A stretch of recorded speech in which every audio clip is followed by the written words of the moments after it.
본문은 아수리의 사내립이 유다를 침략한 사건을 배경으로 하고 있습니다. 사내립이 유다를 1차 침략했을 때 히스기야는 상당한 공물을 바치면서 평화조약을 체결을 해요. 어느 정도였느냐? 예루살렘 성전 곳간에 있었던 금은 보화를 다 줍니다. 그리고 기둥에 몇 기로 올렸던 금칠했던 금까지 다 베껴서 보내요.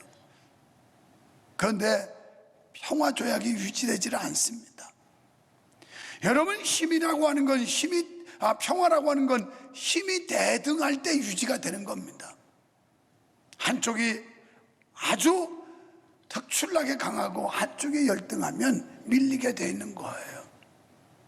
이런 면에서 국가의 경제, 국방력, 이 모든 것들이 대등해야 평화가 유지하지, 열등하면 지배받게 돼 있는 게 이게 세계 역사고 인간사입니다. 이렇게 인간적인 편에서 어떻게라도 그 아수리의 사내립하고 평화조약을 맺고 그리고 은금보화를 다 실려보냈지만 결국은 그 조약을 깨뜨립니다. 그리고 아수르는 군대를 끌고 와서 예루살렘 성을 우겼어요. 뺑뺑 눌러서 포위를 합니다. 이러한 시기에 이사야 선지자는 본문의 예언을 선포하고 있습니다. 유다 백성들은 당시에 아수르 군대를 두려워하고 모두 다 시리에 빠져 있었어요. 더 이상 희망이 없다, 가망성이 없다. 이럴 때 이 메시지를 주고 있는 겁니다. 어쩌면 우리의 현실이 우리를 이렇게 힘들게 하는지도 모릅니다. 소망을 잃게 만들고 기대를 상실하게 만들고 의욕을 떨어뜨리고 이러는 시대를 우리가 살아가고 있는지도 몰라요.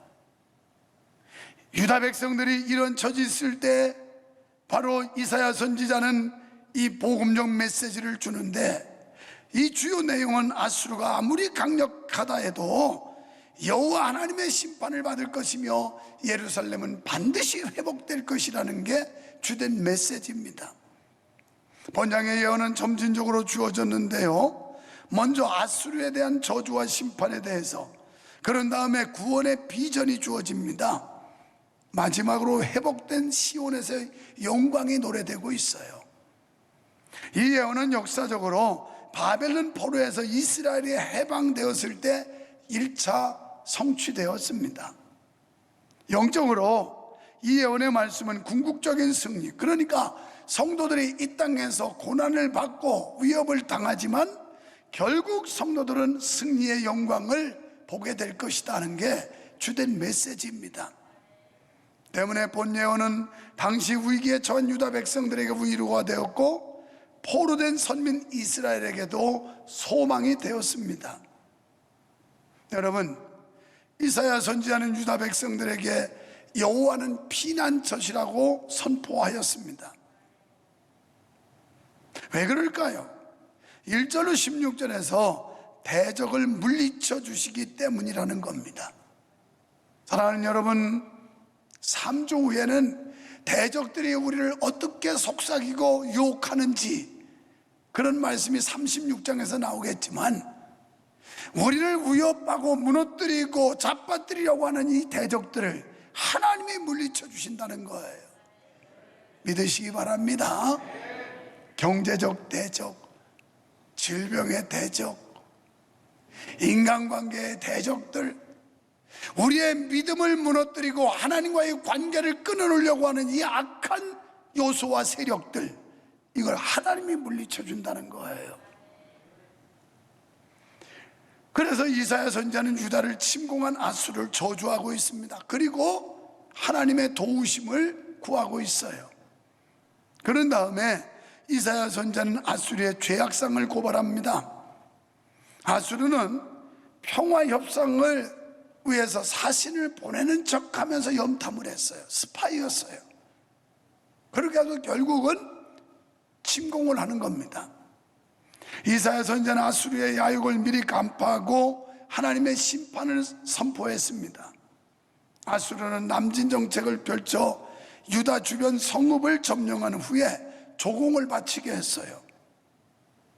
1절에서는 유다를 침공한 아수르 군대와 사내립을 향한 심판 경고인데요, 열왕기하 18장에 나오는 두 차례에 걸친 유다 공격에 대한 배경을 두고 말씀하시는 것입니다. 학대라는 단어가 나오는데 사다트라고 하는 이 히브리어는 아수르 군대의 잔혹한 면모를 말하는 겁니다. 당시에 이 아수르 군대가 얼마나 잔혹했고 얼마나 강했는지 주변의 모든 나라들이 벌벌 떨었다는 거예요. 그러니까 유다도, 이 유다 백성들과 군대가 아수르 군대에 벌벌 떨면서 그들의 요구대로 고분고분 조공을 바치게 된 겁니다. 곳간에 있는 금은 보화를 다 보내고 그것도 모자라서 기둥에 칠했던 금까지 벗겨서 보냈다라고 성경은 말해요. 이렇게 무시무시한 군대였던 모양입니다. 또 속임이라는 단어가 나오죠. 여기 이 속임이라는 말은 열왕기하 18장 15절에 결국은 평화조약을 맺었다가 이 상호 불가침 조약이었는데 이걸 파기한 사건을 말하는 거예요. 속였다는 겁니다. 여러분, 마귀도 우리를 속입니다. 그럴듯하게 이야기하고 우리의 마음을 사로잡고 그러면서 우리의 신앙을 가라앉게 만들어요. 하나님과 점점 거리가 멀게 만들어요. 마귀가 속삭입니다. 세상 정치도 마찬가지고 우리가 국제관계도 마찬가지고 이렇게 이 속임을 당하면 어리석게 당할 수밖에 없는 겁니다. 이것은 인간적으로 볼 때 힘의 논리에 따른 강자의 횡포를 잘 보여줍니다. 그런데 아수르가 아무리 강하다고 해도 아수르를 하나님의 백성들이 범죄하고 타락하고 하나님을 멀리함으로 인해서 심판의 몽둥이를 쓰신 그분, 하나님의 심판을 당할 수는 없다는 겁니다. 하나님의 절대적 주권을 아수르가 대항할 수는 없다는 거예요. 하나님이 허용한 범위 속에서 쓰임받은 것뿐이지 하나님이 아수르도 심판한다는 겁니다.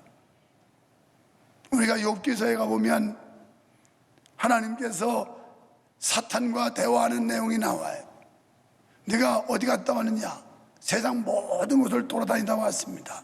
그러면 내 종 욥이라는 인물을 보았느냐? 예, 보았습니다.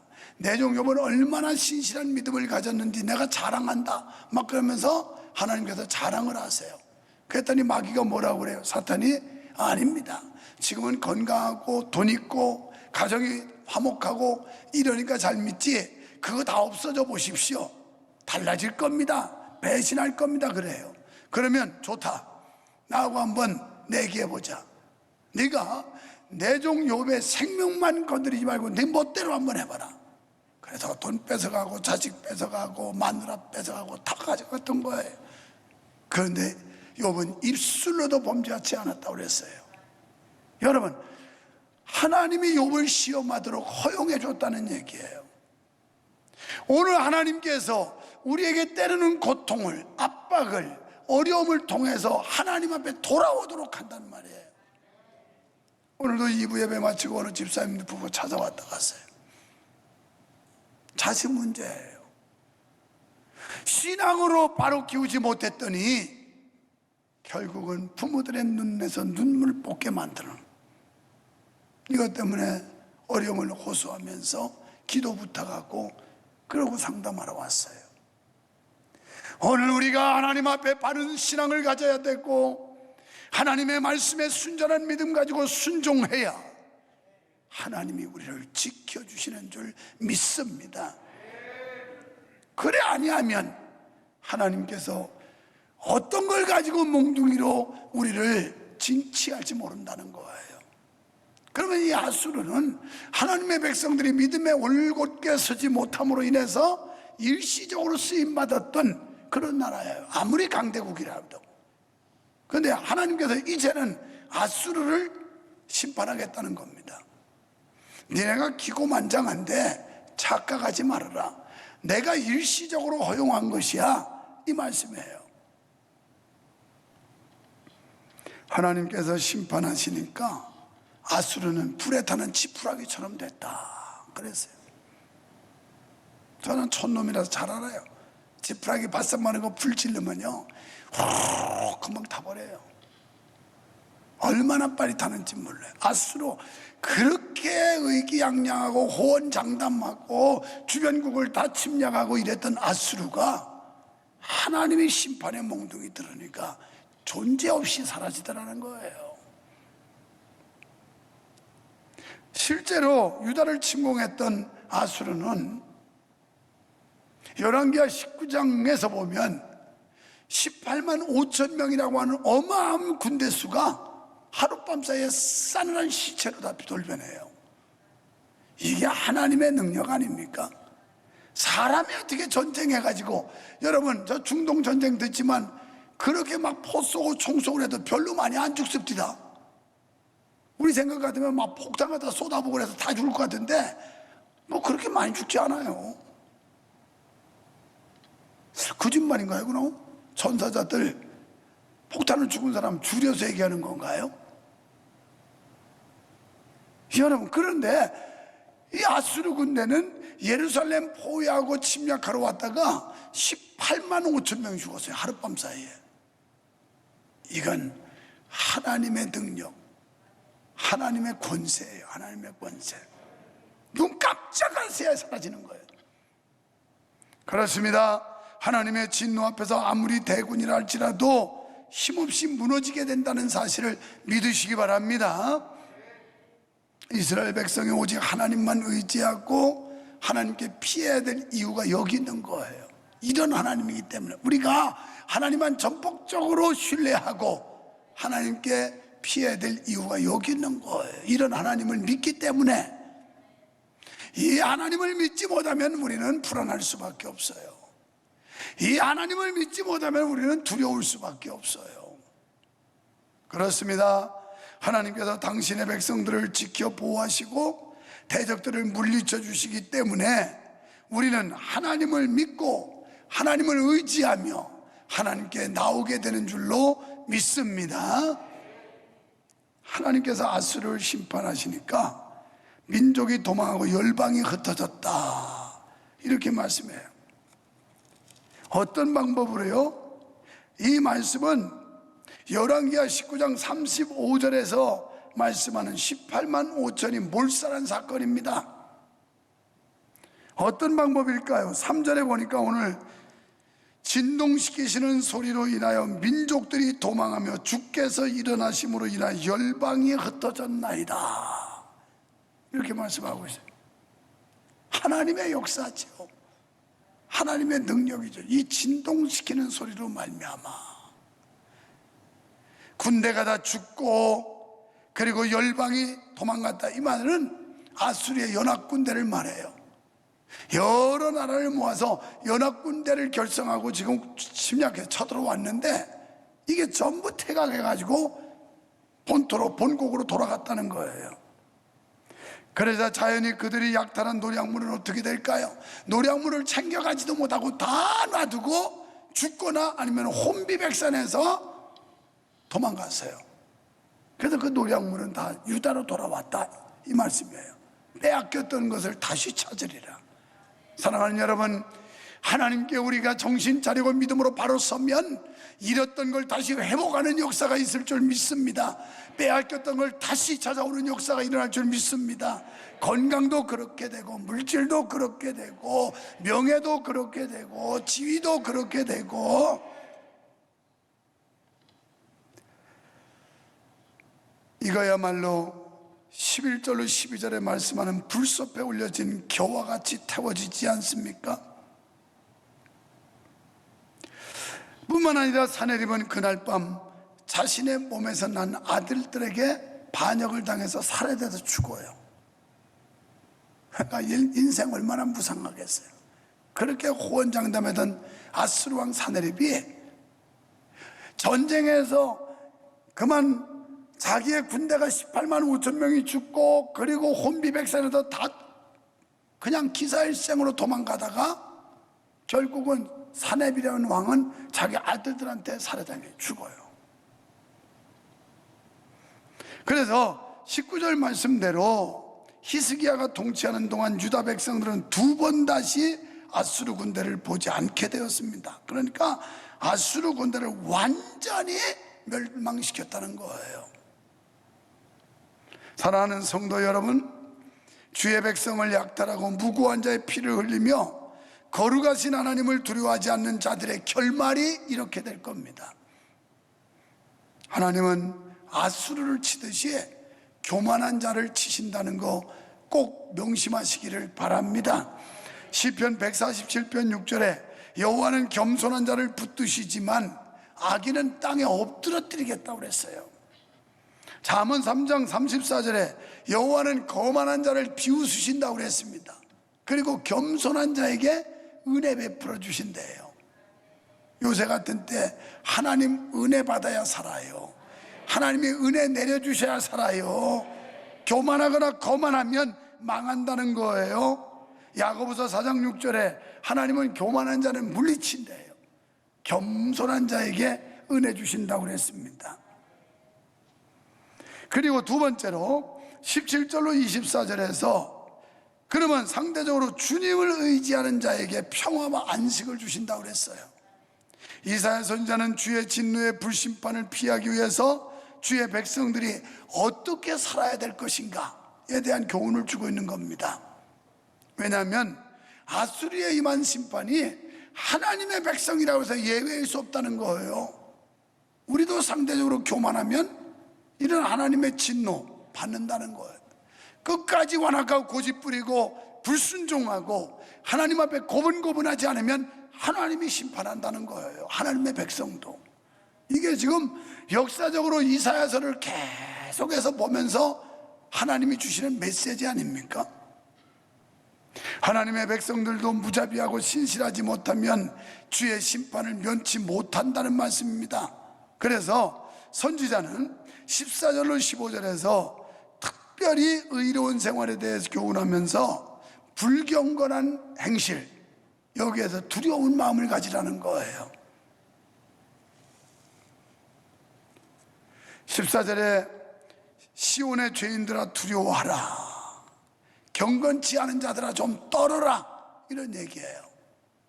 하나님을 무서워하지 않고 만홀히 여기는 깔보는 자들아 두려워하라, 무서워하라. 누가 삼키는 불과 함께 거하지. 그러니까 하나님의 심판의 불을 누가 피하겠느냐는 거예요. 그 누가 이길 수 있겠냐는 거예요. 15절에 때문에 오직 의롭게 행하라는 거죠. 정직히 말하라는 겁니다. 토색한 재물을 가증히 여기래요. 손으로도 뇌물 받지 말래요. 귀를 막아 피 흘리는 자를 꾀를 듣지 아니하는 자. 이거 시편 1편과 맥을 같이 하지 않습니까? 복 있는 사람은 악인의 꾀를 쫓지 않고 죄인의 길에 서지 않고 오만한 자의 자리에 앉지도 않고 오직 여호와의 율법을 즐거워하는 자로다. 이게 복 있는 사람이라는 거예요. 이런 경건하지 못한 이런 행위들, 이런 걸 추종하지 말고, 이런 거 친하게 여기지 말고 오직 하나님의 말씀 앞에서 경건하게 믿음의 도리를 가지고 살라는 겁니다. 이 말씀 제대로 지키면 어떤 축복이 있는가? 16절에 보니까 그런 사람들, 그러니까 15절에 이런 걸 금하고 믿음 안에 바로 사는 사람은 16절에서 높은 곳에 거하게 하고 견고한 바위가 보장이 되고 양식이 공급이 되고 물은 끊쳐지지 아니하리라. 축복의 말씀이죠. 이런 은혜 다 받으시기를 축원합니다. 20절에서 또 말씀하기를 이사야 선지자는 이 안전한 처소가 바로 예루살렘이라고 말해요. 예루살렘. 이렇게 하나님의 도성 예루살렘에 머무는 자만이 주님으로부터 보호와 인도를 받는다는 거예요. 주님 품에. 주의 친절한 팔에 안기세 우리 마음이 평안하리니 항상 기쁘고 복이 되겠네 영원하신 발에 안기세 주의 발에 그 크신 발에 안기세 주의 발에 영원하신 발에 안기세. 주님 발에 안기라는 거예요. 왜요? 시편 91편 4절에 보면 여호와께서 그 깃으로 우리를 덮어준대요. 안전하게 지켜주신대요. 그 날개 아래 피 아래요. 병아리들 보면 어미닭이 병아리들 데리고 다니다 어디 대적이 또는 적군이 위험이 이래 생기면 엄마 닭이 꼬꼬꼬꼬꼬꼬꼬꼬꼬꼬 그럼 병아리들이 알아듣고 놀다가 다 어쩌다 삐약삐약삐약삐약 하고 다 기어 들어와요. 그러고서 엄마 품으로 들어가는데, 야, 그 조그만 닭이 어떻게 수만이나 되는 병아리를 다 집어넣는지 신기하기도 하죠. 처음에는 이리 넣으면 이쪽에 나오고 이쪽에 넣으면 이리, 그러면 몸을 추스러 가면서 이러면서 푸득푸득 하면서 집어넣어요. 그러면 20마리 다 집어넣는다고. 다 집어넣어. 신기해. 미물이라도. 그런데 엄마 닭이 꼬곡꼬곡꼬곡 위험이다, 비상이다, 빨리 모여. 그럼 모여야 되는데 이 고집센 못된 병아리가 삐약삐약 하고 하면 쥐한테 물려가는 거예요. 혼자 엄마 닭을 피해서 자기 고집대로 지 생각대로 엉뚱한 데 가면 쥐한테 물려가요. 아니면 매한테 채여가고. 그러나 엄마 닭 품에 있으면 엄마가 죽지 않는 한은 지켜준다고요. 털을 막 목에 털을 이렇게 꽉 막 소리라도 지르면서 위협을 준다는 말이에요. 우리가 하나님 품에 안기면 하나님이 절대자일진데 하나님이 망하지 않는 한, 하나님이 죽지 않는 한 우리도 안전할 줄로 믿습니다. 그래서 그 깃으로 우리를 품어준다는, 주의 날개 아래 피하라는 거예요. 피하라는 거. 자꾸 사람 생각, 사람 방법 하지 말고 하나님 방법으로 하나님 앞에 피하면 이게 사는 길이에요. 이게 사는 길. 할렐루야. 24절에 보니까 예루살렘에 거하는 자들은 병들었다 하지 아니하리라. 아수르에게 보여된 예루살렘은요, 실상 보급로가 차단됐었어요. 급수가 끊어졌어요. 그러니까 성 안에 있지만 결국 장기전하면 굶어 죽고 목말라 죽게 돼 있었어요. 하나님께서 기적적으로 그 아수르 군대를 18만 5천 죽이지 않았으면 꼼짝없이 성 안에 갇혀 죽을 수밖에 없는 상황이었어요. 그런데 여기 24절에서는 이제는 다시는 병들지 않는다. 그러니까 굶주림과 질병으로 고초를 겪지 않는다는 겁니다. 잠깐 후면 예루살렘은 다시 회복되고 주의 백성들은 결코 질병으로 고초를 겪지 않게 된다는 약속이에요. 사랑하는 여러분, 하나님이 여러분 가정을 지켜주시고 하나님이 여러분의 사업을 지켜주시고 여러분의 직장을 지켜주시고 여러분의 자녀를 지켜주실 줄 믿으시기 바랍니다. 혹시 기왕에 몸에 병들었더라도 이제 다시는 이런 일이 없으리라는 이 약속대로 더 이상 재발하는 일도 없고 병이 더 새치는 일도 없고 아멘 하는 사람만 그렇게 될 거예요. 왜냐하면 여호와의 말씀이 선포될 때 아멘 하여 영광을 돌리더라 했는데 성경에 가만히 뭐 굶먹은 벙어리처럼 하는데 뭐 다시 재발도 될 거고 더 병이 더 세지기도 할 거고 할 수 없어요. 아멘 안 하니까. 다시 한번 해봐야지. 이 정도 찔러놓고 이제 하나님이 함께 하시고 하나님이 도와주셔서 기왕에 병 걸렸지만 이제는 재발돼도 안 될 거고 병이 더 이렇게 세게도 확대도 안 될 거고 하나님이 지켜준다는 거예요. 하나님이. 이 약속이잖아요. 다시는 너희가 굶주림에 처하지 않는다. 질병의 고통 가운데 있지 않는다. 이대로 되기를 축원합니다. 육체적 질병과 영적인 질병이 모두 치유받는 축복이 임하기를 축원합니다. 그렇습니다. 주님을 의지하는 자에게 이런 축복이 있다는 거예요. 시편 18편 2절에 보면 여호와는 나의 반석이시요 나의 요새시요 나의 하나님. 이거 굉장히 중요해요. 목사님의 반석이시요 목사님의 반석이요 목사님의 요새요, 또 우리 남편 유관욱 집사의 반석이요 요새요. 그럼 소용없어요. 나 이은수 권사의 하나님이요 나 이은수 권사의 요새요 반석이요 이래야 되는 거지. 우리 남편 유관욱 집사의 반석이요 요새요, 그건 유관욱 집사님하고 상관만 있지 이은수 권사님하고 상관이 없는 거예요. 여기에 다윗은 하나님이 나의 하나님이라는 거예요. 오늘 이 자리에 나오신 여러분의 하나님 되기를 축원합니다. 유목사의 하나님이 아니라 여러분 각자의 하나님이 되셔야 돼요. 여호와는 나의 반석이요 나의 요새요 나의 하나님이시요 나의 피할 바위시요 나의 방패시요 나의 구원의 뿌리시요 나의 산성이시니라. 이게 다윗의 신앙 고백이에요. 나의 하나님, 그 하나님이 우리를 지켜주시고 인도하시고 회복케 하시는 놀라운 은혜를 주실 줄 믿습니다.